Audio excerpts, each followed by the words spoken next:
How to fix Arc Raiders fail to start EasyAntiCheat. I'm going to show you a few different methods. For the first one, open up your computer search for documents, open it up.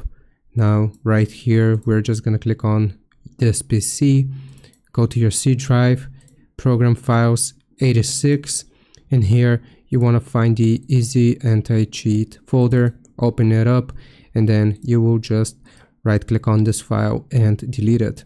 Once you have deleted this file, then we can open up our computer search yet again. We're going to search for run, type this msconfig, OK, services, and look for any EasyAntiCheat service which you may have open here, and you want to uncheck it like this.